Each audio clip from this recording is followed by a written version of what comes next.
একটি নতুন বৈশ্বিক সমীক্ষা বলছে সাম্প্রতিক সময়ে বিশ্বের নানা দেশে খরা বাড়ছে। ছোট ছোট খরার পাশাপাশি দীর্ঘমেয়াদে বড় আকারের খরা বাড়ছে। ১৯৮০ সাল থেকে এই প্রবণতা দেখা যাচ্ছে। চলমান জলবায়ু পরিবর্তনের কারণে খরা তীব্রতর হচ্ছে। অস্ট্রিয়ার ইনস্টিটিউট অব সায়েন্স অ্যান্ড টেকনোলজির বিজ্ঞানীরা গত ৪০ বছরের বিভিন্ন খরার মাত্রা বিশ্লেষণ করে নতুন তথ্য প্রকাশ করেছেন।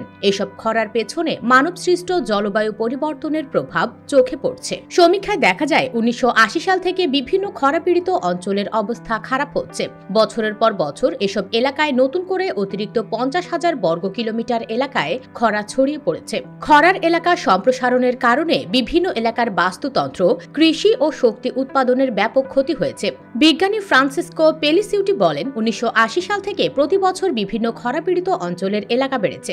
গড়ে অতিরিক্ত ৫০,০০০ বর্গ কিলোমিটার ছড়িয়েছে। দীর্ঘমেয়াদে খরার প্রকৃষ্ট উদাহরণ হিসেবে চিলির কথা বলা যায়। সেখানে ১৫ বছরের বিশাল আকারের খরা চলছে। এই খরা গত ১,০০০ বছরের মধ্যে দীর্ঘতম বলা যায়। এতে চিলির পানির রিজার্ভ প্রায় ধ্বংস হয়ে যাচ্ছে। মারাত্মকভাবে কৃষি ও গুরুত্বপূর্ণ খনির কার্যক্রমকে প্রভাবিত করছে। বিভিন্ন খরা চিহ্নিত করতে ১৯৮০ সাল থেকে ২০১৮ সালের বিশ্বব্যাপী আবহাওয়া সংক্রান্ত তথ্য বিশ্লেষণ করেছেন বিজ্ঞানী ডার্ক কার্গার বলেন, অনেক দূরবর্তী এলাকায় খরা দেখা যাচ্ছে। ২০১০ সাল থেকে ২০১৮ সাল পর্যন্ত কঙ্গো রেইন ফরেস্টে খরা দেখা যায়। এ বিষয়ে একটি গবেষণাপত্র সায়েন্স নামের জার্নালে প্রকাশিত হয়েছে। খবর আর্থ.com। US Bengal report.